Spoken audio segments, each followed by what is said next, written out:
Chapter 1. The Door They Didn't Open. My brother watched me bleed against the reinforced glass and decided I wasn't worth opening the door for. That part hurt more than the wound. I had built that shelter. I had sourced the filters, mapped the evacuation route, installed the backup pumps, found the diesel, negotiated with the mechanic who kept our generators running, and spent the first 11 months of the Black Sun apocalypse keeping my family alive. Now Adrian stood inside with my access card in his hand. My father was behind him. Claire was crying. And Mara, my fiancée of 6 years, wouldn't look directly at me. "Ethan," my father said through the intercom, "you were bitten." I was cut. The difference should have mattered. It didn't. Blood ran from a long gash beneath my ribs where one of the infected predators had caught me while I was clearing debris from the eastern fence. Adrian folded his arms. "We can't verify that. You watched it happen. I saw you go down. I was 10 feet from you. And now you're bleeding all over the quarantine platform." Even half dead, I almost laughed. We had built that platform because I insisted we needed a controlled entry point. Apparently, I'd been thorough enough to design my own execution chamber. Behind them, a warning light flashed red.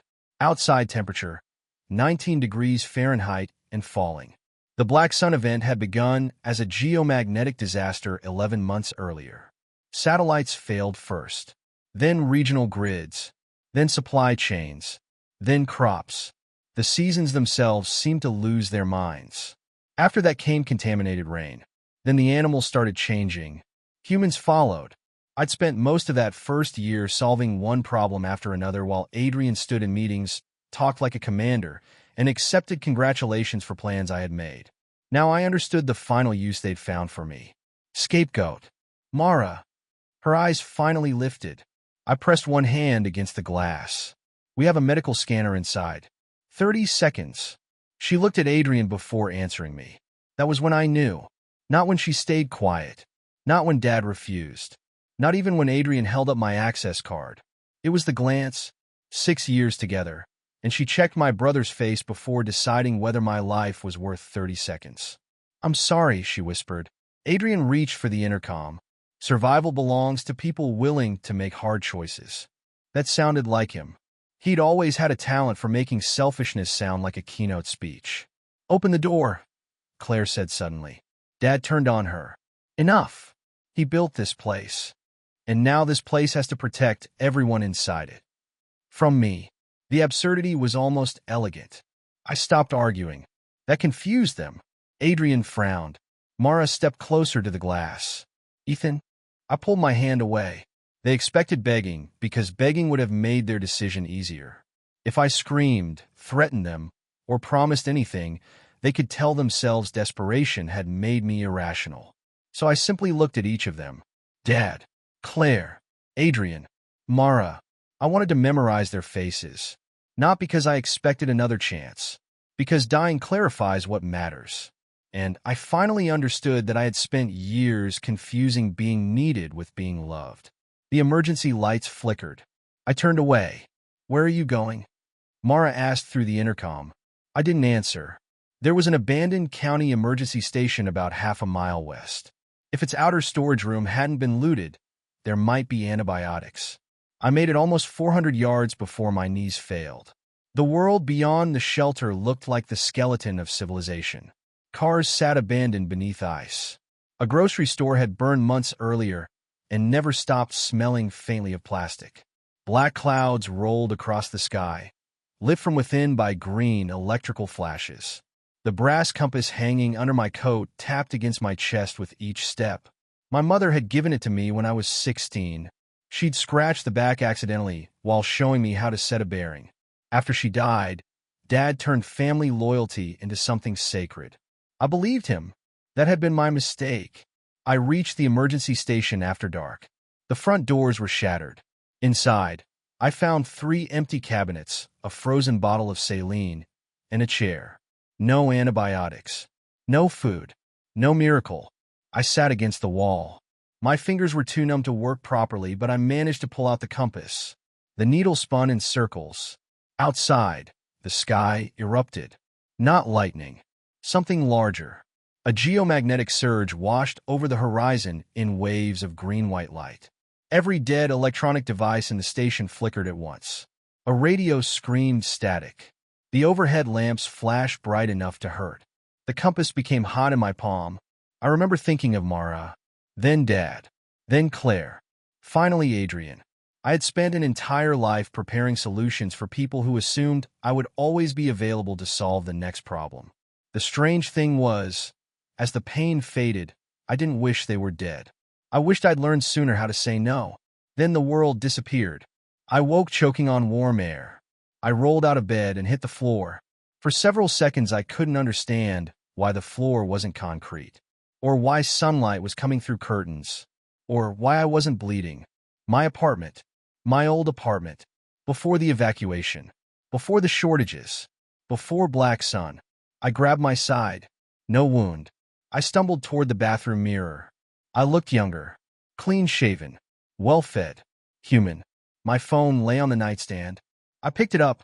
The date made my knees weak. Exactly 90 days before the Black Sun event. I checked again, then checked the news. Stock markets functioning, flights operating, people arguing online about celebrity divorces and sports trades, as if civilization had nothing more pressing planned. I opened the drawer beside my bed.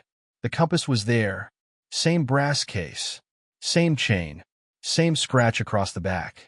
My hands began shaking, not from fear, recognition. I knew what happened in 90 days.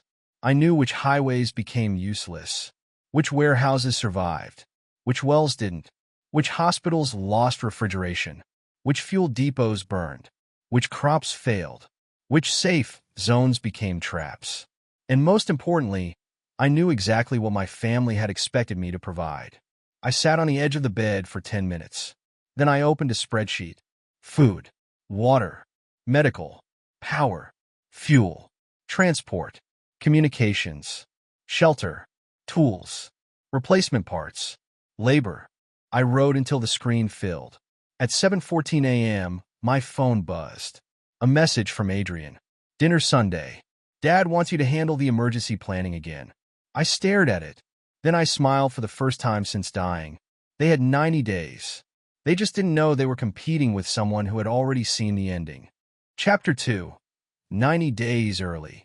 The first thing I did was prove I wasn't insane. Regression sounded useful until you considered the alternative explanation. Traumatic hallucination with an unusually detailed calendar. I remembered 3 events from before Black Sun, clearly enough to test.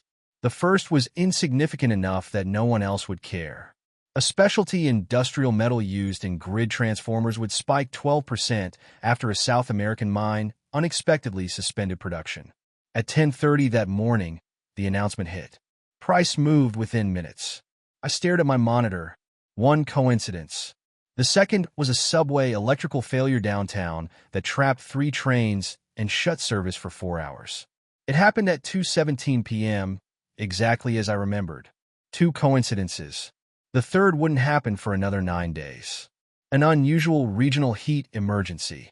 If that happened too, there would be no remaining debate. I didn't wait 9 days to prepare. My mistake in the first life had been believing certainty was required before action.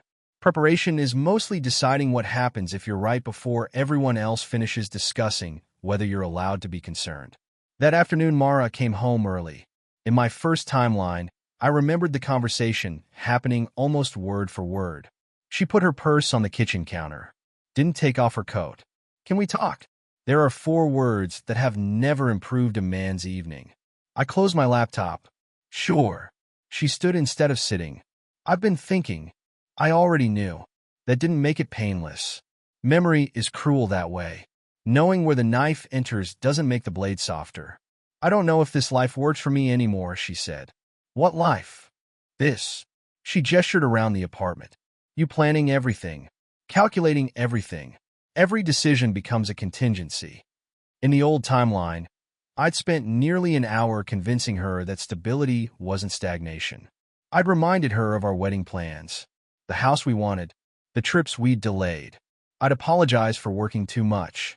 She had stayed. For a while. This time I asked, is there someone else? Her expression shifted. Too quickly. No. Not technically, perhaps. Claire had told me much later that Mara and Adrian had grown close before the apocalypse. Drinks after investor events. Private messages. Emotional conversations. Maybe nothing physical had happened yet. That didn't matter as much as I once thought it would. The betrayal, I remembered, hadn't started with a kiss. It started when my brother became the person she looked toward before deciding whether I deserved help. Mara took a breath. I just think I need space. I nodded. All right. She waited. For how long, she asked. You're the one asking for it. I know. I just thought we'd discuss what that means. It means you take the space. Her forehead tightened. Ethan, don't do that. Do what? Turn everything into logistics. That almost made me smile. She was ending a 6-year relationship, and apparently the insulting part was that I'd discovered scheduling. You don't need my permission to leave, Mara. Silence stretched between us. I saw the moment she realized I wasn't going to fight. It upset her more than anger would have. So that's it?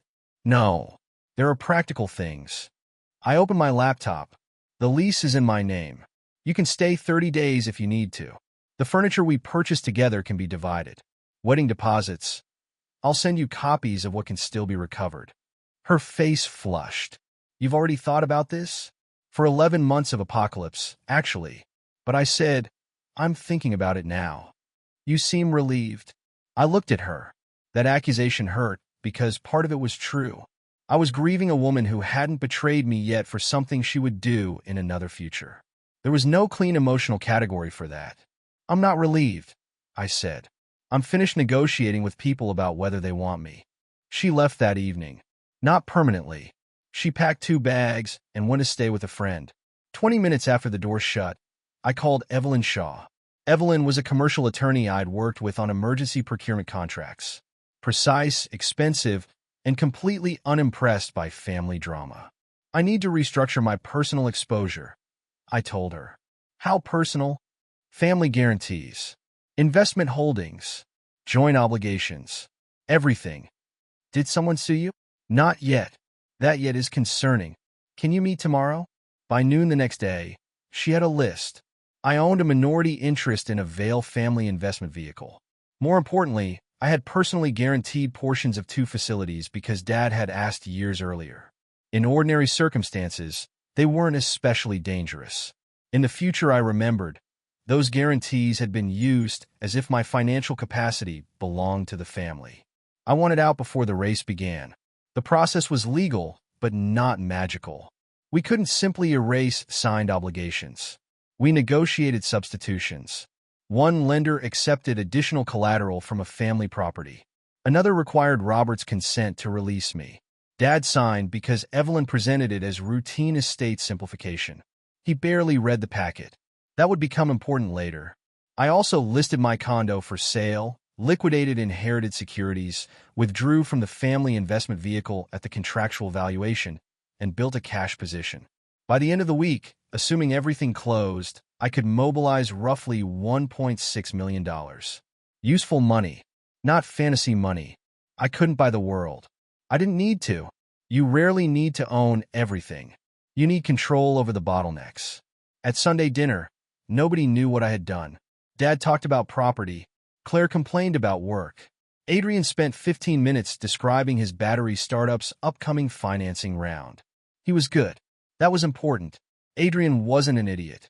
He was charismatic, fast-thinking, socially intelligent, and excellent at convincing wealthy people that momentum was the same thing as inevitability. In another world, he might have been exactly what Mara thought he was, but I had seen what happened when the power went out and nobody cared about pitch decks. Dad turned to me. We need to revisit family emergency planning. I looked across the table at Adrian. He smiled. In the first timeline, he'd mocked the preparation until shortages began. Then he'd adopted it as his strategy. What kind of emergency? I asked. Dad shrugged. General continuity. Weather. Civil unrest. Whatever. I won't be managing that anymore. His fork stopped. Mara, who had apparently accepted Dad's invitation despite our separation, looked at me. Adrian laughed softly. You taking a sabbatical from being paranoid? Something like that. Dad frowned. We'll discuss it later. No need. The next morning, Evelyn called me into her office. She slid a signed document across the desk. Robert Vale's signature sat at the bottom. As of 9 this morning, she said, nothing your family borrows can touch you. I picked up the paper. One resource secured. Myself. Chapter 3. Buy what they'll need later. The apocalypse had taught me something Wall Street never managed to make interesting. Price and value are not the same thing.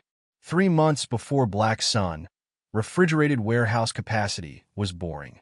A year later, refrigerated warehouse capacity could decide whether insulin survived the week.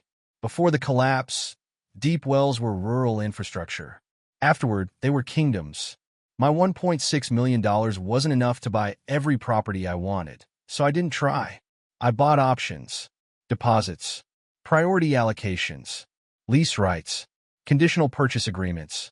The glamorous version of regression fiction probably involved buying gold, winning lotteries, and becoming a billionaire before lunch. My version involved 3 hours negotiating over generator maintenance clauses with a man named Frank who smelled like diesel. It was considerably less cinematic. It was also more useful. Marcus Bell met me at my first warehouse inspection. He had been a supervisor in the old timeline. A good one. He died in month 14 because Adrian sent his crew through a flooded industrial district to retrieve equipment we didn't actually need. Marcus didn't recognize me, of course. Mr. Vale. Ethan. He shook my hand. What exactly are you storing? Depends on how bad the next year gets. He gave me a look. That's comforting. The first facility was smaller than Adrian would ever have considered. Dry storage, 2 loading bays, rail spur nearby, a roof that had actually been maintained. I signed a lease with purchase priority. The second warehouse had refrigeration but weak backup generation. I secured it only after negotiating installation rights for local industrial batteries. The third property Marcus showed me was Warehouse Delta. Huge, beautiful, recently renovated, perfectly positioned beside an industrial access road. In the first timeline, Adrian had called buying Delta his greatest strategic move. Marcus walked me to a storm drain behind the building. See that? The concrete looked new. Drainage retrofit? Supposedly. Supposedly? The engineering report says they replaced the full underground system. They didn't. Marcus tapped the concrete. They replaced what inspectors could see. I crouched. What happens under extreme rain? Depends how extreme. I remembered water waist deep inside Delta. Very. He watched me. You expecting a hurricane? Something worse. I rejected the property. Marcus seemed surprised. Most buyers saw square footage. I saw a future lake with forklifts. That afternoon, I met Lena Ortiz at a biomedical distribution company. Lena had saved more people in my first timeline than most armed survival groups combined. Not with heroics. With inventory discipline. What do you want? She asked. Insulin-compatible refrigeration capacity, antibiotics with strong ambient stability, trauma supplies, sterilization stock, electrolytes, wound closure, and replacement compressor components. She stared at me. You buying a hospital? Not exactly. Then why compressor components? Because refrigerators break. Her expression changed slightly. That answer bought me more credibility than money did. We went through numbers. I didn't attempt to strip regional medical inventory. That would have been both unethical and stupid. Instead, I funded expansion. My deposits allowed Lena's company to place larger orders while supply chains still worked. In exchange, I received guaranteed allocations later. That distinction mattered. I wasn't stealing medicine from hospitals. I was helping create additional inventory before anybody knew they'd need it. The batteries were harder. Industrial systems with reparable local components were limited. The salesman tried showing me glossy residential packs. Apocalypse-grade reliability, he said. I looked at the plastic enclosure. What makes it apocalypse-grade? He hesitated. The resilience package. Which means extended warranty. Civilization, apparently, was going to honor warranties after civilization. I bought the uglier industrial units. At Northgate Depot, I made my biggest commitment. The place looked worthless. Abandoned freight complex. Old rail lines. Cracked pavement. 2 storage halls. A maintenance building. Everyone saw deterioration. I remembered something else. In the first timeline, Northgate became a temporary refugee point after several highways failed. It had survived because its elevation was good and its old municipal well remained usable. What nobody utilized properly was the rail spur connecting it to agricultural zones farther north. Evelyn structured a lease-to-purchase option. I paid for rehabilitation and secured the right to acquire the property at a preset price if specified milestones were met. It preserved capital. It also kept my name off the sort of flashy acquisition announcement Adrian followed.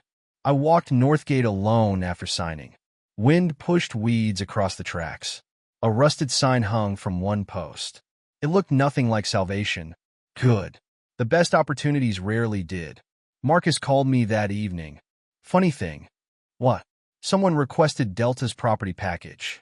I leaned back. Who? Your brother. I already knew. Still, hearing it made something settle into place. Adrian had entered the race. He just didn't know I'd started 3 weeks ahead. Chapter 4. They finally notice. Families are very comfortable with boundaries when they're the ones setting them. Mine found my boundaries confusing. Dad invited me to dinner at the Vale house the following Thursday. Invited meant his assistant called and said, "Your father expects you at 7." I arrived at 7:10 on principle. Robert Vale had spent decades building a respectable property and investment portfolio, which meant he had developed the unfortunate belief that every conversation improved when conducted from the head of a long dining table. Adrian sat on his right. Mara sat farther down beside Claire. That bothered me more than I wanted it to. Not because Mara was there, because she looked natural there. Like my absence had created a seating adjustment rather than a rupture. Dad waited until dinner was served. What exactly are you doing? Eating. Claire hid a smile. Dad didn't. You've withdrawn from the family fund. Yes. You've sold your condo. Yes. You're leasing warehouses. Also yes. Adrian swirled his drink. Dad thinks you're having some kind of episode. Does Dad usually diagnose episodes by real estate activity? Robert leaned forward. Stop being clever. I wasn't trying especially hard. Mara looked at me. Is this because of us? There it was. Not concern. Interpretation. If my choices were emotional, then they could be dismissed as temporary. I've changed priorities. You ended 6 years in one conversation. You asked to leave. You didn't even try. I set down my fork. Would you have stayed if I begged? She didn't answer. That answer was enough. Dad cut in. This isn't about Mara. We have real concerns. You've always managed our contingency planning. I won't anymore. You've made that clear. What you haven't explained is why. Because you watched me die. Because your favorite son used my access card while you called me expendable. Because the woman sitting beside Claire once looked through reinforced glass and decided avoiding conflict with Adrian mattered more than my life. Instead, I said, you all told me more than once that I overprepare. Adrian smiled. You do. So I've decided to relieve you of the inconvenience. Dad's mouth tightened. Family doesn't work that way. Funny. In the first timeline, family had worked exactly that way once my usefulness became uncertain. Send any requests formally, I said. If I can help commercially, I'll consider them. Mara stared. Commercially? We aren't engaged anymore. That doesn't make your father a customer. No. It makes him responsible for his own planning. Robert pushed back his chair. Your mother would be ashamed to hear you talk like this. That one landed. For years, invoking mom had been Dad's master key. She believed in family. She believed in responsibility. She believed the older sibling watched out for the younger one. After she died, I took those lessons and removed every limit from them. I paid Adrian's tuition shortfalls, covered investment mistakes Dad called temporary, rearranged my career around family crises, rescued, repaired, absorbed. I looked at Dad. My mother taught me to help people. She didn't teach me to make them helpless. For once, he had nothing ready. I stood. Adrian laughed. You know what? Fine. I'll handle it. Dad looked at him. You? Why not? He's acting like buying emergency equipment requires a PhD. He turned to me. Food, fuel, generators, security. It's not complicated. That was Adrian's strength and his flaw in one sentence. He understood categories. He didn't understand dependencies. A generator without maintenance parts was scrap metal with branding. Water filtration without replacement membranes was a countdown. Food without pest control, dry storage, temperature management, inventory rotation, and security was expensive compost. But I wasn't going to educate him. Sounds like you've got it. His confidence increased. Mara watched me closely. Maybe she expected jealousy. Instead, I left. At Northgate, Marcus and I spent the next morning designing employee protections. He wanted retention bonuses. I wanted something stronger. What happens if the emergency you're planning for gets bad? He asked. People stop caring about bonuses. Exactly. So we created family protection agreements. Workers who stayed through declared emergencies would receive food allocation, transport priority for immediate family, and Northgate shelter access if the facility activated. Marcus read the draft twice. You're putting this in writing? Yes. Most companies would just promise. Most companies expect employees to forget promises under pressure. He looked at me for a long moment, then signed. That afternoon, Claire sent me a screenshot from the family group chat. Adrian had posted photos of 2 armored luxury SUVs. Dad had written, "Finally, someone taking this seriously." I looked at the vehicles. No external fuel tanks. Specialty tires difficult to source. Electronic suspension. Excellent leather. They had purchased survival vehicles before securing fuel. Priorities. I almost replied. I didn't. Claire sent another message. I saved the whole thread. Things are getting weird. I typed. Keep it. 20 minutes later, Adrian texted me directly. How much do you want for Northgate? I read the message twice. He'd finally discovered the property. Unfortunately for him, discovery and availability were no longer the same thing. Chapter 5. The Wrong Kind of Rich. Adrian's financing round closed 48 days before Black Sun. He did it publicly. Of course he did. His startup, Voltara Systems, hosted an investor event on the rooftop of a downtown hotel. Screens displayed sleek modular battery units. Music played. A former governor shook Adrian's hand. Mara handled communications for the event. I saw clips online. She looked happy. Adrian looked unstoppable. For the first time since regressing, I felt something uncomfortable. Doubt. I remembered his collapse in the old timeline, but the timing had changed. So had I. My actions were already affecting markets around us in small ways. What if Adrian adapted faster this time? What if resentment made me underestimate him? Future knowledge is an advantage, not a guarantee. That afternoon, Adrian announced that Voltara would develop a private continuity campus capable of housing hundreds during infrastructure disruption. His investors loved it. Dad praised him in an interview. Mara described it as forward-looking resilience. The property was Warehouse Delta. I watched the announcement from a muddy field beside Naomi Chen. She was standing over a wellhead with a clipboard. Your brother is on the news, she said. I've noticed. You don't sound impressed. He bought drainage problems with a ribbon-cutting budget. Naomi glanced at me. That sounded personal. It probably was. She was a civil engineer specializing in water systems and had initially refused my offer. Then I showed her the map. 3 deep wells. Different aquifers. 2 gravity feed opportunities. Independent pumping. Serviceable mechanical components. She studied it for 10 minutes. Why redundancy at this scale? Because one well will fail. Which one? I don't know. That answer convinced her more than pretending I did. Most people selling grand plans couldn't admit uncertainty. I'd already watched certainty kill people. Naomi pointed toward Northgate on the map. If we rehabilitate the old municipal line, this depot becomes more useful than it looks. I know. She gave me a suspicious look. How? Professional intuition. That phrase usually means somebody guessed. Then I'm an unusually lucky guesser. We signed the well access agreements that week. At the same time, I contracted 6 local trucking operators rather than purchasing a huge fleet. Drivers received guaranteed fuel access and family protection during emergency activation. Again, Adrian thought in ownership. I thought in continuity. You didn't always need to own a truck. You needed the truck, driver, mechanic, fuel, tires, route, and destination to exist on the same day. Meanwhile, Adrian spent heavily. Tactical vehicles. A centralized bunker section beneath Delta. Premium water purification. Imported battery arrays. Automated doors. Satellite security. His system looked better than mine in photographs. That mattered because people live in photographs right up until the day they have to live in reality. Mara called me 2 days later. Did you see the launch? Yes. What did you think? Good branding. She went quiet. You could say congratulations. To Adrian? To all of us. All of us. I looked toward the Northgate maintenance hall, where Marcus was teaching 2 mechanics how to manually bypass an electronic fuel controller. What exactly am I congratulating? Something hopeful.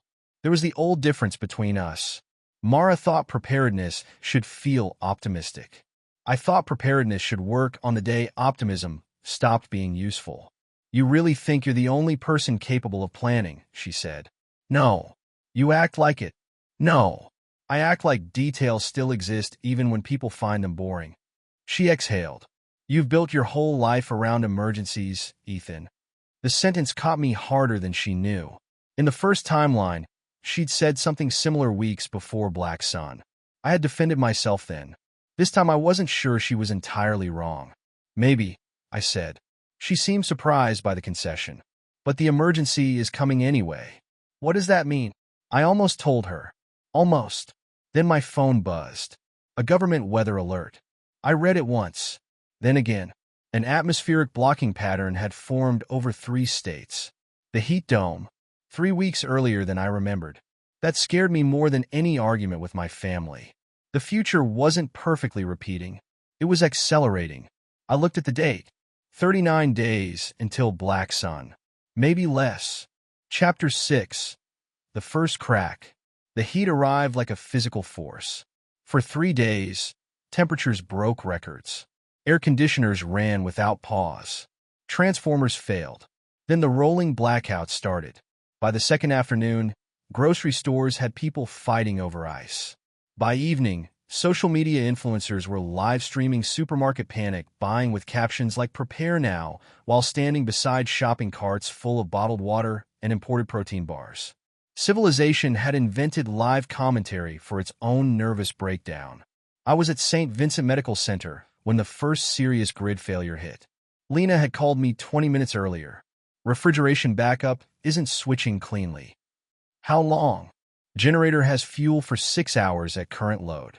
Maybe 8 if facilities sheds non-critical systems. Battery trailers are 40 minutes out. Weed Stage 2 industrial units nearby. The same ugly machines Adrian's consultants had dismissed as outdated. They arrived in 37 minutes. Dr. Samuel re-met us at the loading bay. He was in his 40s, exhausted, skeptical, and too busy to be impressed. Your Vale? Yes. Someone tells me you have mobile storage. 2 units. Stable enough for pharmacy refrigeration and critical lab load. How much? Enough if facilities isolates the correct circuits. He looked at me. You planned this? Lena did the medical allocation. That mattered. People trusted leaders differently when leaders gave credit accurately. We connected the units. Pharmacy refrigeration stabilized. A temperature alarm that had been climbing began moving down. Half an hour later, Mara arrived. Not alone. Adrian's assistant was with her. She looked around the loading bay. What are you doing here? I asked. We need to talk. Then talk. Adrian's battery shipment has been delayed. I knew. A port labor disruption had trapped several container vessels. In the old timeline, the strike was temporary. This time, global grid concerns were extending delays. He has temporary systems, she continued, but Delta's cooling load is higher than expected. That's unfortunate. Her jaw tightened. Can you release 4 of your industrial units? No. She blinked. You didn't even ask how long. They're allocated. To what? I nodded toward the hospital. She looked through the open bay doors. Technicians were running cables. A nurse hurried past carrying medication coolers. Mara's expression changed. We only need them for a few days. So do they. Adrian will pay double. Money buys what exists. You waited until existence became the problem. She stared at me. I rarely enjoyed saying something sharp. That one I did. Then I hated myself for enjoying it because a hospital was operating on emergency power and people were actually suffering. Mara lowered her voice. You're doing this to punish him. No. Us then. I pointed at the battery status display. These units are keeping insulin, blood products, and antibiotics inside usable temperature ranges. Her face went red. I'm not asking you to shut down a hospital. You're asking for equipment already assigned to it. That isn't the same thing. It becomes the same thing when I remove it. Dr. Ree appeared beside us. Problem? Mara looked at him, then at me. No. It was the first time she had tried to frame me as selfish and encountered strangers whose lives depended on the thing she wanted. She left without another argument. That evening, Adrian purchased dozens of consumer battery systems at almost 3 times their normal price. They looked impressive. They also weren't designed for his industrial cooling loads. Meanwhile, Northgate systems held. Naomi's temporary water pumps ran. Our refrigerated storage remained stable. Drivers arrived because we'd reserved fuel. Workers stayed because their families knew exactly where they would go if evacuation became necessary. The first crisis hadn't proven I could survive Black Sun. It proved something smaller. The network worked. That night I sat with Evelyn and Marcus drafting Northgate's emergency admission rules. Marcus looked at the pages. We're writing bureaucracy for the apocalypse? Especially for the apocalypse. Optimistic assumption that paper survives. Bureaucracy has survived worse than electricity. We wrote rules anyway. Medical vulnerability first. Children and dependents protected. No founder priority. No family privilege. Work assignments based on skill and capacity. Allocation decisions documented. At the time, it felt almost excessively formal. I knew what happened when survival decisions became personal. I had a scar that no longer existed to prove it. At 9:43 p.m., power returned to most of the city. Phones across the loading bay buzzed simultaneously. A federal emergency bulletin filled my screen. Black Sun geomagnetic event. Estimated arrival. 31 days. 31. In my first life, the public warning had come with 18 days remaining. Everyone around me started talking at once. I didn't. I was looking at the date. The future wasn't merely repeating. It was giving everyone more warning, which meant Adrian had more time to prepare too. The race had just become real. Chapter 7. Money stops being power. The official Black Sun warning did something my private preparations never could. It made rich people afraid at the same time. Markets dropped. Fuel contracts spiked. Generator suppliers stopped promising delivery dates. Banks began reviewing exposure to companies dependent on imported components. Adrian's startup depended on imported components. Within 4 days, Voltara Systems went from future infrastructure champion to supply chain risk under review. He still looked confident publicly. Privately, he needed cash. Dad called me. Come to the house. What's the issue? Family matter. Then you can tell me on the phone. A pause. This isn't the time for your attitude. Interesting. Civilization had 30 days left, and apparently my tone remained a priority. I went because I wanted to hear the request. Robert had 3 bankers on a video call when I arrived. Adrian stood beside the window. Mara was there too. Claire sat on the couch, looking uncomfortable. Dad gestured toward a folder. We're arranging a temporary credit facility. 4. Finishing Delta. Additional fuel. Medical supplies. Adrian's battery gap. I nodded. What do you need from me? Dad relaxed slightly. He'd mistaken the question for agreement. Your guarantee. Temporarily. Adrian looked almost bored, like the answer was obvious. I glanced at Evelyn, who was joining remotely from my phone. Which guarantee? Dad frowned. The same support structure we've always used. There isn't one. Robert's expression changed. Adrian turned. What? I opened my bag and placed the release on the table. Dad picked it up. Read the first page. Then the signature page. His own name stared back at him. This was a state restructuring. It included my release. You buried this. Your attorney reviewed it. You knew this would happen? No, not in the way he meant. I knew much worse would happen. Adrian took the document. You're seriously refusing to back family credit during a national emergency? I stopped backing it before the emergency. That makes it worse. No, it makes it earlier. Dad hit the table with his palm. Enough. Fix it. I looked at him. How? Re-enter the guarantee. No. Mara spoke quietly. Ethan, this affects everyone. So did asking me to carry liabilities nobody else wanted. That was before. Before what? She didn't answer. Before she left me. Before they realized my caution had value. Before Adrian discovered confidence didn't generate electricity. Dad leaned forward. Your mother believed family loyalty came before money. I felt the old pressure. The reflex to rescue. It was astonishing how quickly childhood training could survive death. I wanted to sign, not because they deserved it, because signing would stop the discomfort. That had been my flaw for years. I rescued people to avoid watching them experience consequences. I looked at Dad. Loyalty without reciprocity isn't loyalty. It's dependency. Adrian scoffed. So now you're teaching philosophy? No. I'm declining a loan guarantee. One question. One document. One refusal. That was all. The bankers reduced the facility. Not to zero. Adrian still had assets. Dad still had collateral. But the cost rose and available credit fell. He could finish parts of Delta, not everything. 2 days later, Voltara's board triggered liquidity controls under its debt agreements. Nothing collapsed instantly. Real failure is rarely that polite. Instead, options narrowed. Adrian started choosing which problem not to solve. He chose security over water redundancy, cooling over spare pumps, vehicles over maintenance stock. Every decision looked reasonable by itself. Together they formed a trap. Marcus called me late that evening. You'll enjoy this. I probably won't. Your brother bought Delta. I closed my eyes. Full purchase? Full price? Inspection contingency? No. I almost felt sorry for him. Almost. Marcus added, he gave an interview outside the building. Of course he did.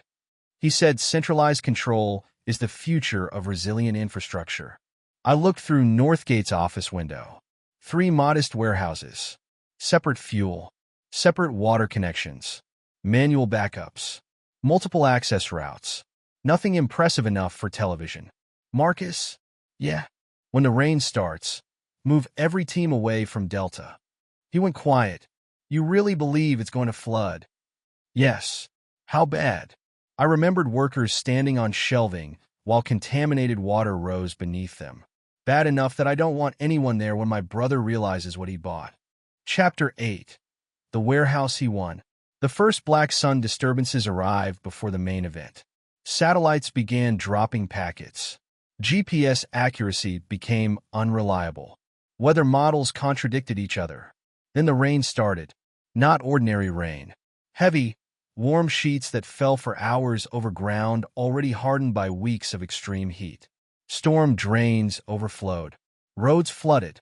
Emergency services stretched thin. And warehouse Delta filled with exactly the kind of water Marcus had warned about. Adrian called me at 6:20 in the morning. No greeting. You knew. About Delta. I was in Northgate's operations room watching road feeds. Marcus told me the drainage retrofit was questionable. You could have said something. You had the same inspection records I had. You rejected the property. Yes. And then let me buy it. I looked at the phone. There are accusations so entitled they become almost educational. You're blaming me because I didn't stop you from buying a building I didn't own? You knew I was bidding. I also knew you considered yourself better at this. He hung up. By 8, contaminated runoff had entered Delta's lower storage floor. Pallets of food sat above it for the moment, but fuel drums had shifted. Electrical equipment was being moved. 2 roads into the industrial district were blocked by abandoned cars and spontaneous protests after a supermarket distribution center closed. Adrian still believed the warehouse could be saved. That was understandable. He had millions invested there. What he couldn't accept was that centralization had changed the failure from inconvenient to existential. If one of my sites went down, inventory shifted. If Delta went down, Adrian's entire plan became a question mark. By noon, he was on local media saying the situation was fully controlled. At 12:17, the main pump failed.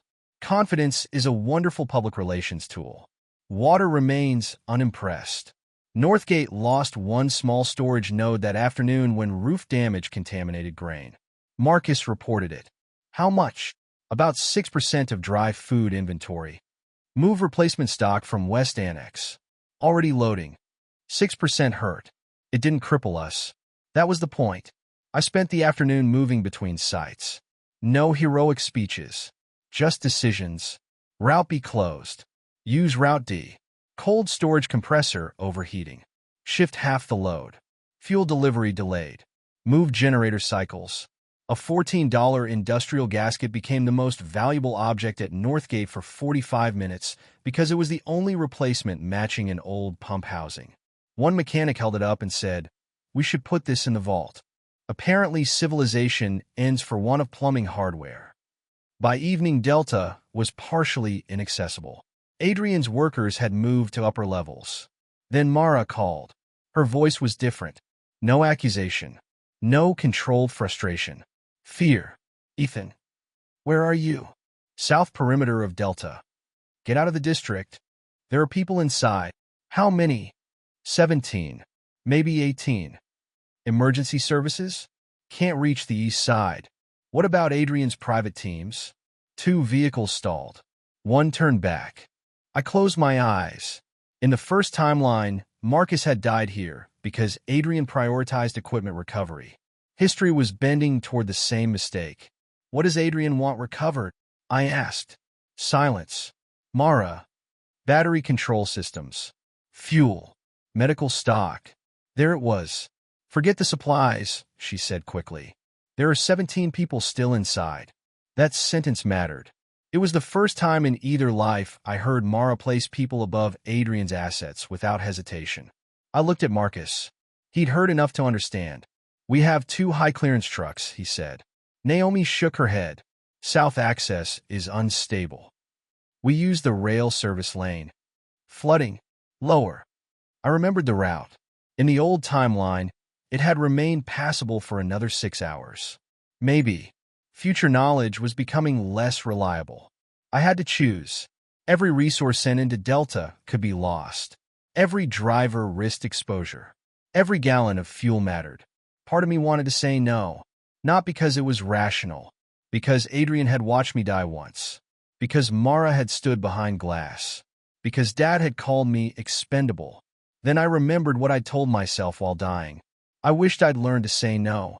But boundaries weren't the same as cruelty. "Get the trucks ready," I told Marcus. He nodded. I called Mara back. "We're coming for the people." "What about the equipment?" "We're not coming for the equipment. Adrian won't like that. For once, he can experience disappointment without me fixing it." Chapter 9. People are the resource. We entered Delta through the rail service lane at dawn. Marcus drove the first truck. I rode in the second with 2 mechanics, a medic, and enough rope to make the entire operation look more improvised than I preferred. Floodwater covered the streets. Trash, branches, chemical containers, and pieces of someone's patio furniture drifted past. Adrian met us at a barricade wearing expensive tactical gear that still had clean seams. "We need to get the inverter racks from Bay 4. "No. They're worth almost $2 million. "How many workers?" 17 confirmed. "Then we're taking 17 people." He stepped closer. "You don't understand what those systems mean." I did. Better than he did. Inventory can be replaced. People are the supply chain. His mouth tightened. Easy for you to say when you already stole half the regional stock. There wasn't time to explain the difference between pre-crisis contracts and theft.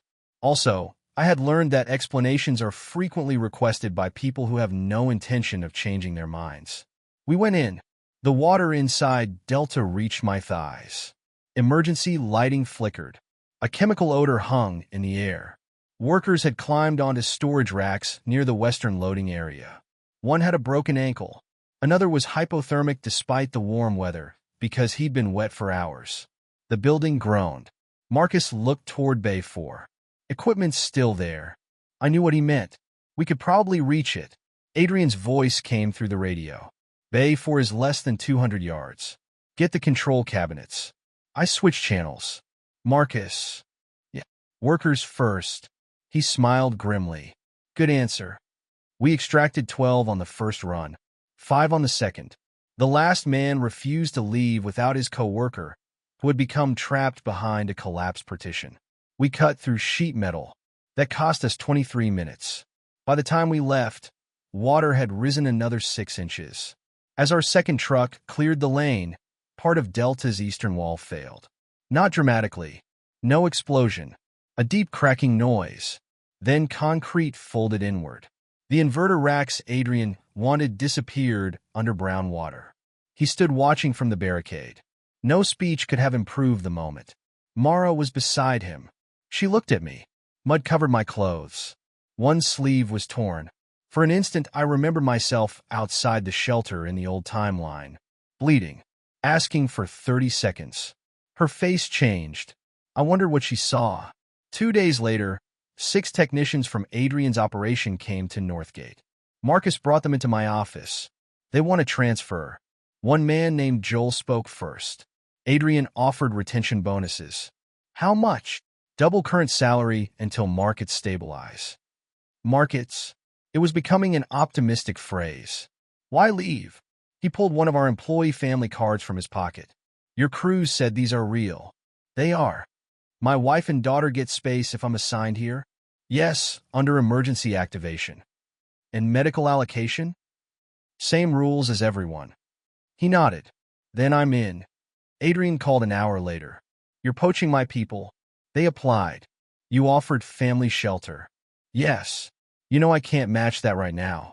I looked through the window at Northgate's workshop. That was the point he still didn't understand. He thought workers were another item purchased by price. Then offer them something else they value. He hung up. By the end of the week, Adrian lost 9 specialized technicians. We gained 7. 2 chose to leave the region entirely. At Northgate, the new workers repaired a secondary pump, improved our manual switching system, and helped Naomi finish the 3-well network. That was when I fully understood what stealing every resource had become. At first, I'd thought resources meant batteries, food, fuel, property. Then Black Sun taught the lesson again. The most valuable resource was someone who knew what to do when the pump stopped. Mara came to Northgate that evening. No warning. Security called me before allowing her into the administrative section. She looked tired. I wanted to thank you. For Delta. We went for the workers. I know. She looked toward the workshop. Adrian says you did it to humiliate him. That would be an expensive humiliation strategy. A hint of the old Mara appeared. She almost smiled. Then it disappeared. Were you always like this? What does that mean? Did you always see all the things that could go wrong? Yes. And I thought you were afraid. That hurt more gently than her earlier accusations. I was afraid. She looked surprised. Preparation isn't the absence of fear. Before she could answer, a vehicle entered the yard. Official markings. A municipal emergency director stepped out carrying a sealed folder. He found me in the operations building. Ethan Vale? Yes. He put the folder on my desk. The county wants Northgate designated as the primary regional distribution hub. Behind him, Mara looked at the document. For the first time, I saw genuine doubt enter her face. Not doubt about me. Doubt about the choice she'd made instead. Chapter 10. Who abandoned whom? Northgate's designation became public the next morning. That should have been good news. Naturally, my family turned it into a lawsuit-shaped argument. Adrian went first. He told a local interviewer that I had strategically cornered critical infrastructure before public disclosure of the emergency. Technically true. He implied I'd used confidential government information. False. Dad went further. He said I had abandoned the family after years of being responsible for contingency planning, then exploited private knowledge of family preparations to buy assets first. That was almost impressive.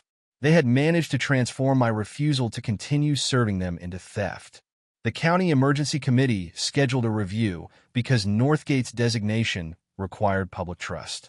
Evelyn enjoyed this more than I did. This is why we document things, she said.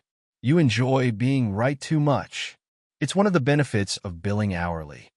The hearing took place inside a municipal emergency building running on backup power. Adrian arrived in a suit. Mara handled his media statements. Dad looked dignified. I looked tired. The committee chair opened with the obvious question. Mr. Vale, did you possess non-public information about the Black Sun event when you acquired these assets? No. How did you select them? Professional experience. Adrian made a quiet sound. The chair looked at him. You'll have your turn. Evelyn submitted purchase dates, property options, supplier contracts, medical allocations, water agreements. Everything predated the public emergency warning. More importantly, nothing depended on government confidential information. Then Adrian changed direction. Even if he didn't have official information, he used family plans. I looked at him. What family plans? The emergency framework you built. The one you mocked? He ignored that. Dad joined in. Ethan had always agreed to coordinate family continuity. Always?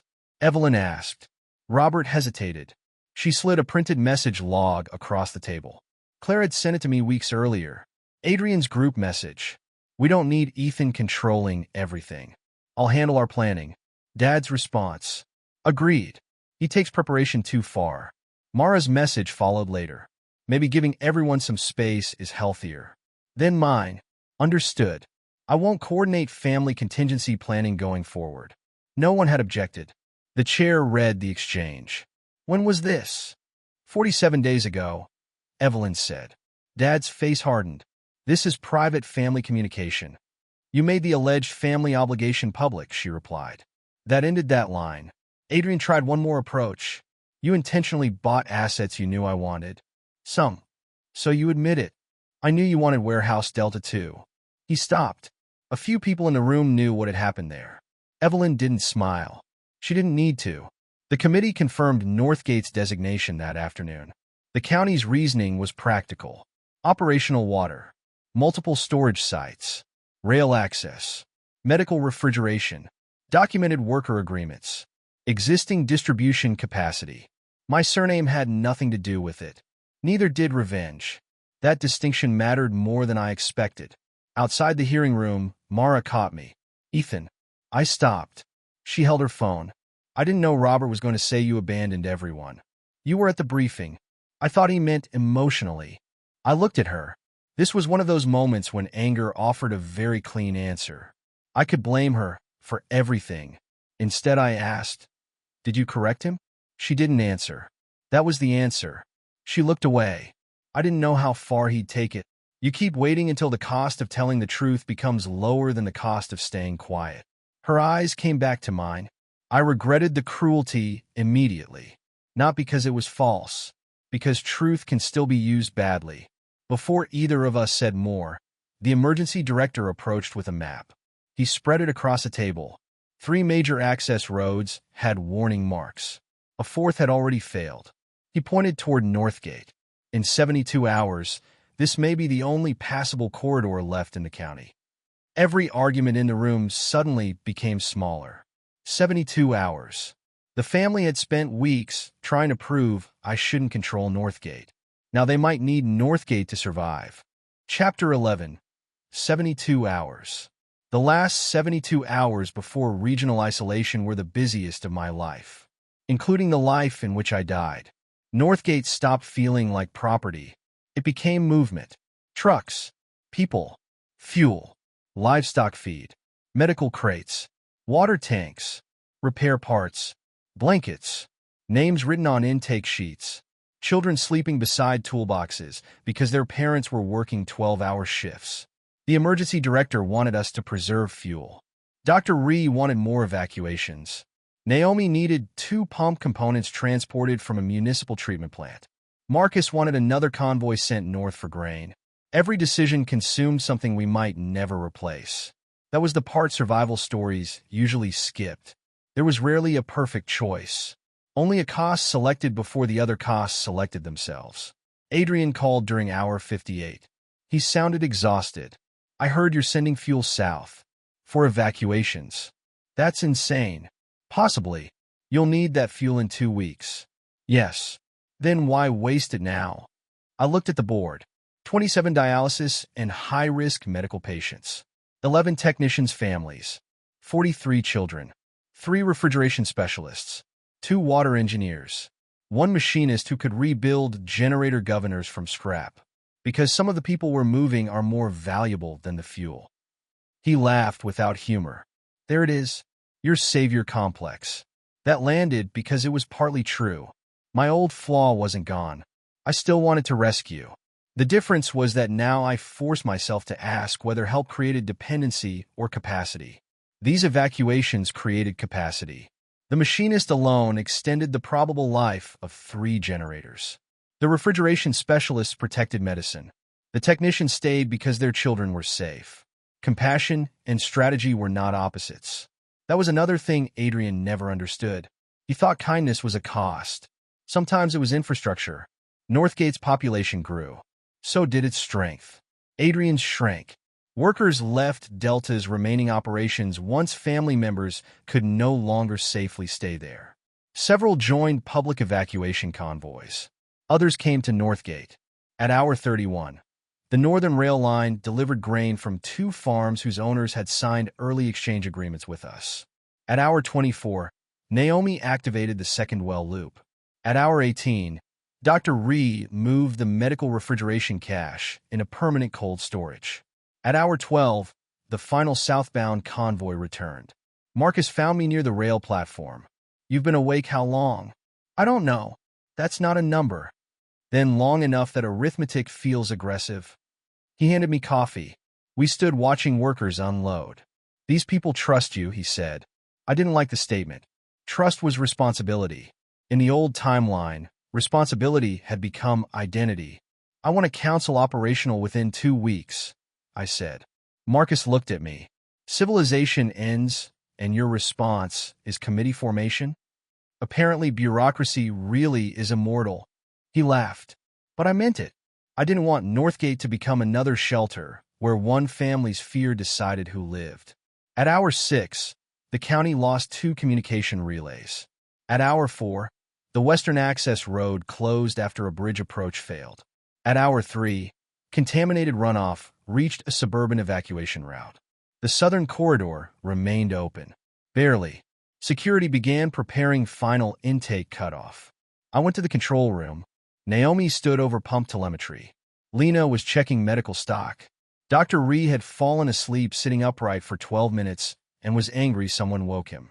It wasn't glamorous. It worked. That was enough. Then my radio crackled. Ethan. Southgate. Go ahead. We've got a convoy outside. How many? 4 vehicles. 12. Maybe 14 people. Run intake. A pause. You may want to come down. Why? They say they're your family. I looked at the clock. 2 hours and 19 minutes before final corridor closure. In my first life, I had stood outside a gate they controlled. Now they were standing outside mine. For one dangerous second, I wanted to enjoy that symmetry. Then I put on my coat and walked downstairs. Chapter 12. The Gate. The first thing I saw was Adrian's SUV. One of the armored ones. Mud covered the doors. The front left tire had been replaced with a mismatched commercial spare. Apparently luxury survival had met potholes. Behind it were 3 other vehicles. Dad stepped out first. Mara followed. Claire. My Uncle Daniel, who was diabetic. 2 elderly relatives. 3 children belonging to cousins. Several healthy adults. Adrian exited last. The gate remained closed. Robert looked through the steel mesh at me. Open it. For a moment, I was back outside the suburban shelter. Bleeding. Cold. Watching him choose. My hands went numb despite the gloves. Memory can turn time into a circle if you let it. A security officer beside me said, "We need intake information." Dad looked at him as if he'd spoken another language. "I'm Robert Vale." "Yes, sir." "Ethan's father." "We still need intake." Dad looked at me. "Tell him." I could have opened the gate. That was the terrifying part. One command. Revenge would have been just as simple. One command not to. Instead, I took the clipboard. Names. Medical conditions. Skills. Dependents. Supplies. Possible contamination exposure. Adrian stepped closer. "You're serious?" "Yes. The road is closing." "I know." "Then stop performing." I looked at him. "Performing what?" "This." He gestured at the gate. making us ask. That irritated me more than it should have. I'm not making you ask. Dad's patience broke. Ethan, enough. We can deal with whatever personal issue you have after everyone is inside. Medical vulnerability gets immediate entry. We are your family. Yes. So open the gate. No. Mara flinched. Not because I condemned them. Because she heard the echo too. I lifted the admission charter. These rules were written before the emergency. I can't grant founder priority. I can't grant family priority. Adrian laughed. You wrote rules that prevent you from using your own facility? Correct. That is the dumbest thing I've ever heard. Marcus, standing behind me, murmured, He's had a competitive week. I almost smiled. Dad pointed toward the children. You'd leave them out there? No.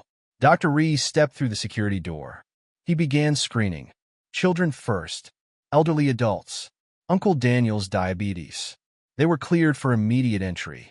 The vehicle gate opened enough for medical intake personnel to move them through. Robert tried following. Security stopped him. His face changed.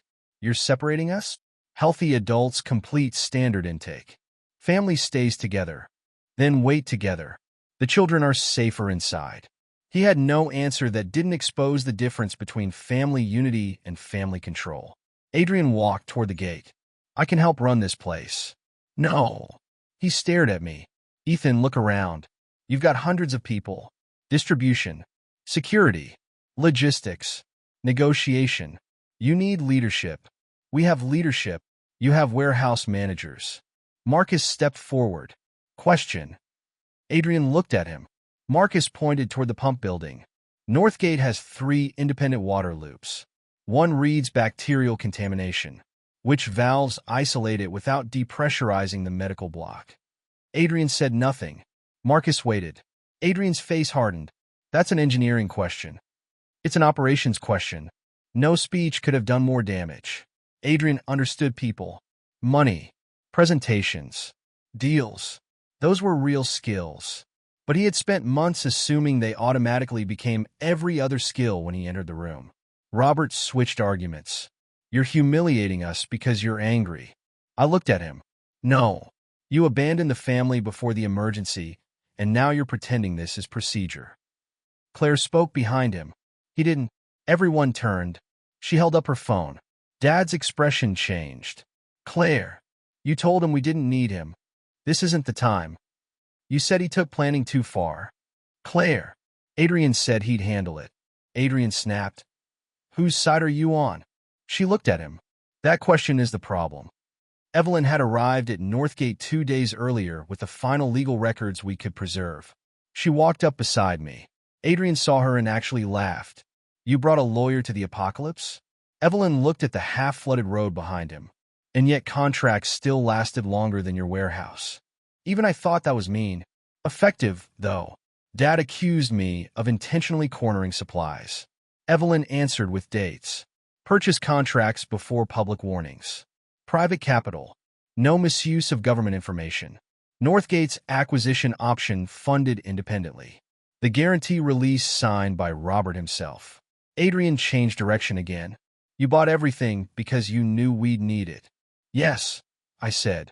He froze. Maybe he expected denial. I knew you would need warehouses. Batteries.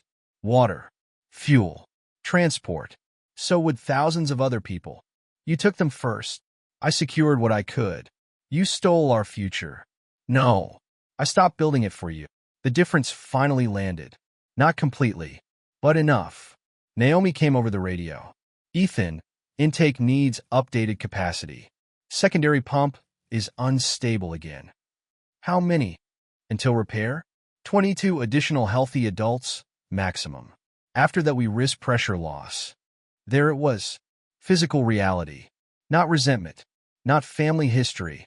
Water. Dad looked toward the people inside the fence. Technicians. Drivers. Nurses. Mechanics. Some of Adrian's former employees were working on the pump line. People he'd tried to buy with bonuses now determined whether additional residents could flush toilets and receive clean drinking water. Dr. Ree finished his screening. Medically vulnerable go in immediately. Healthy adults can be admitted under work allocation if capacity holds. Dad rubbed his face. And what exactly does work allocation mean? You take assignments, I said. I own property worth millions. Probably. He stared. Probably. Money is still useful where institutions function. Northgate currently needs pump maintenance, inventory work, sanitation, cooking, childcare, communications, and administration. You expect me to clean toilets?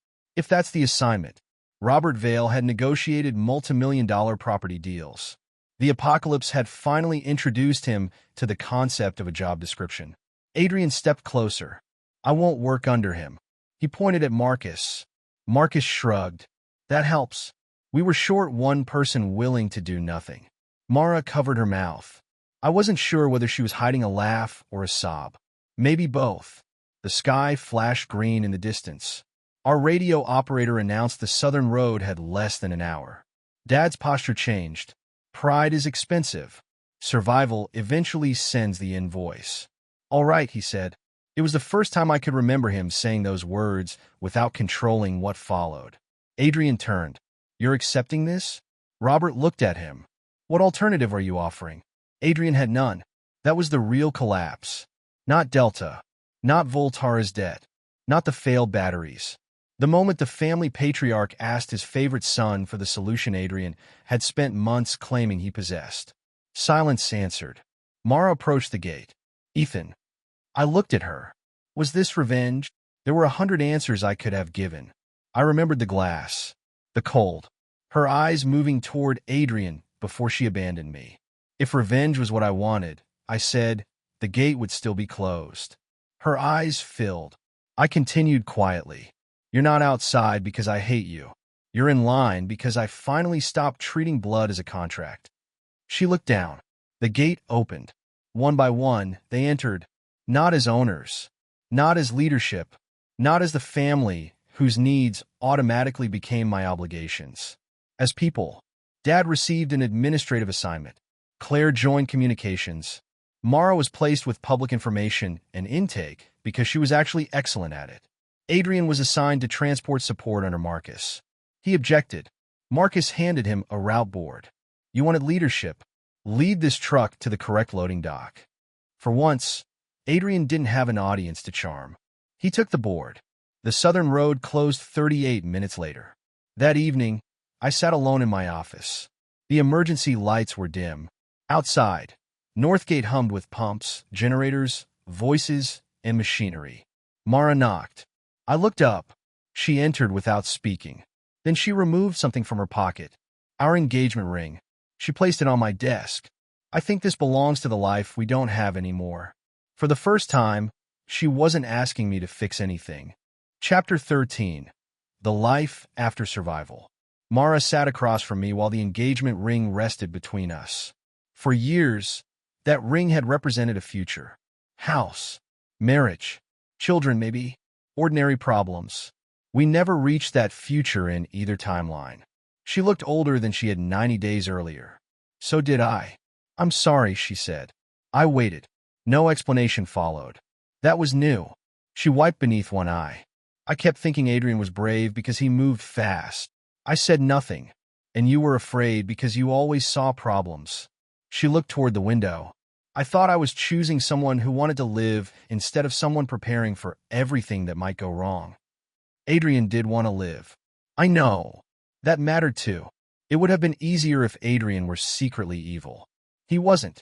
He was arrogant, entitled, competitive. He wanted Mara partly because she validated him and partly because taking something I valued felt like winning. But he also genuinely believed he could protect everyone. His tragedy was that belief had never been tested before. Mara continued. I thought confidence meant competence. I looked at the ring. And now I think I was unfair to both of you. That surprised me. She gave a tired laugh. I chose an idea of Adrian. I rejected an idea of you. Neither one was a real person. There was more maturity in that sentence than in every apology she'd attempted before. I watched you outside Delta, she said. My throat tightened. People told you the equipment was worth millions. You left it. There wasn't time. You went back for a man trapped behind a wall. Yes. Her eyes met mine. And I remembered. She stopped. She couldn't remember the first timeline. But guilt has strange instincts. Remembered what? The way I used to accuse you of valuing systems more than people. I looked away. I sometimes did. No. You valued systems because people depended on them. Not always. Sometimes I hid behind preparation because uncertainty terrified me. Sometimes I solved problems instead of having conversations. Sometimes I made competence my entire personality because being useful felt safer than asking whether people loved me when I wasn't useful. Mara hadn't created that flaw. She had only exposed it. "Can we repair anything?" she asked. There it was. The final question. In my first weeks after regression, I'd imagined this moment. Not consciously. I told myself I wanted independence. But deep down, some wounded part of me wanted Mara to return after seeing everything collapse around Adrian. I wanted her to admit she'd chosen wrong. I thought hearing it would restore something. Now she was sitting in front of me, and I felt no triumph, only sadness. "I forgive you," I said. She inhaled. But no. Her eyes closed briefly. When they opened, she nodded. No bargaining. No anger. Because of Adrian? No. Because I left. Partly. Then what? I looked out at Northgate. I don't want my second chance to become a better version of the same life. She didn't understand. I wasn't sure I did until I said it. I spent one life preparing to be needed. I'm using this one to live. She cried quietly then. Not dramatically. No collapse. She simply let the truth arrive. A week later, Mara began working full-time in Northgate Communications. Not for me. For the settlement.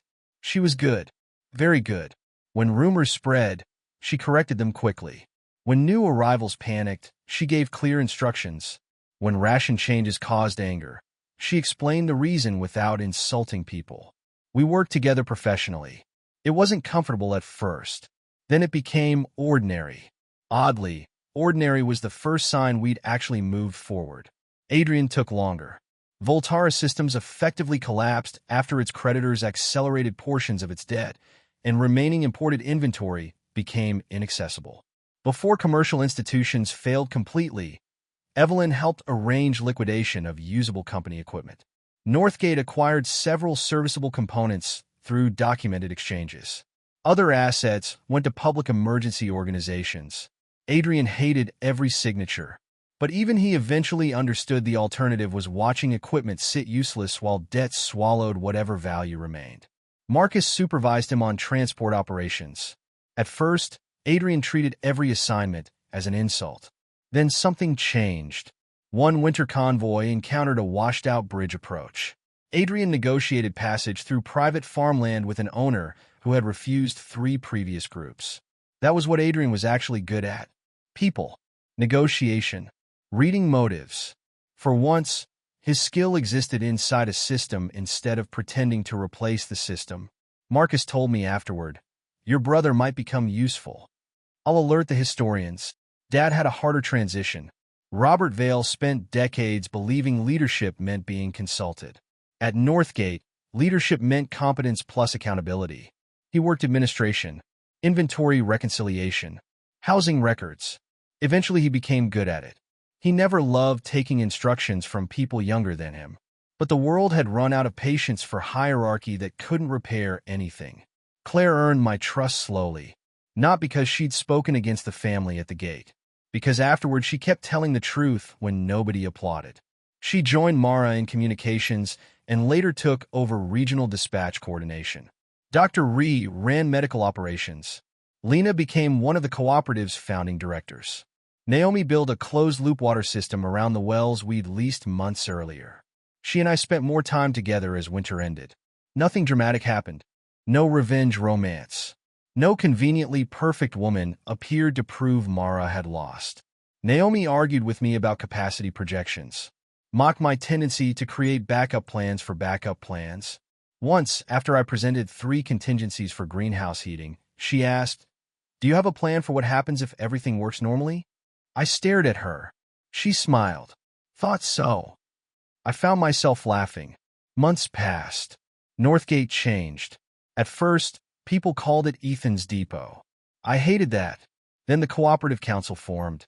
Operations authority spread across logistics, water, medical, security, agriculture, and civilian representatives.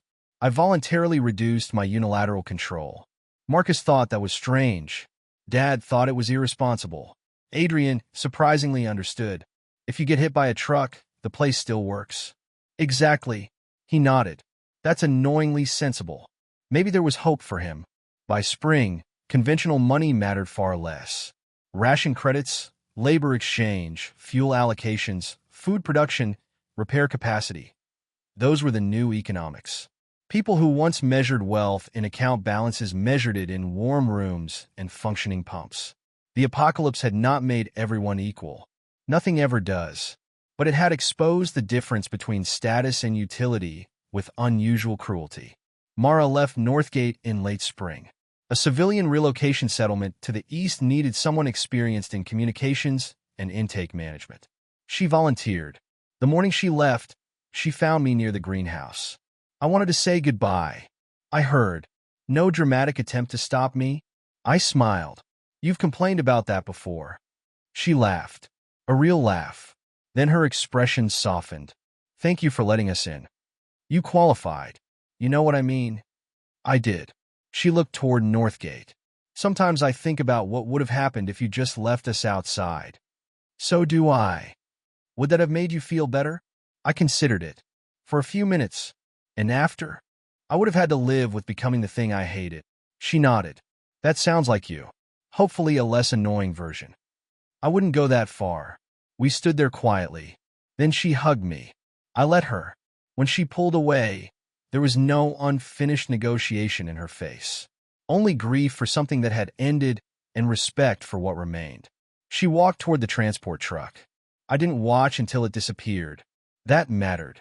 Later that afternoon, I went into the greenhouse. The first spring crop had begun pushing through dark soil. Tiny green shoots. Fragile. Unimpressive. Alive. For most of my adult life, I'd measured success by how many disasters I could prevent. Then I died because the people closest to me decided my value ended the moment I became a burden. When I woke 90 days earlier, I thought the answer was simple. Take everything first. Every warehouse. Every battery. Every well. Every contract.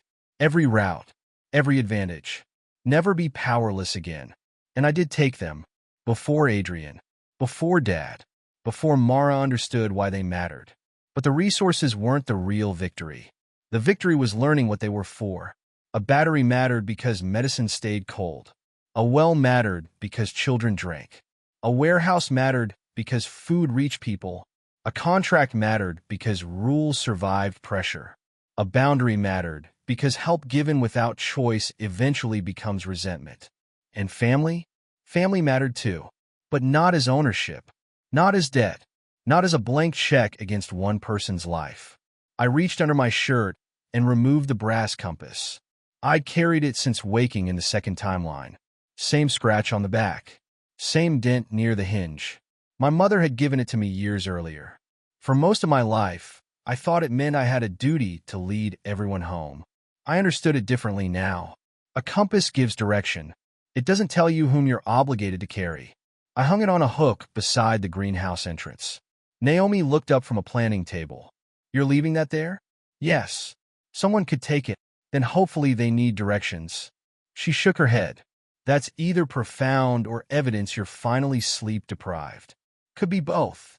Outside, the main doors opened for morning shift. Workers crossed the yard. Children headed toward the converted education hall.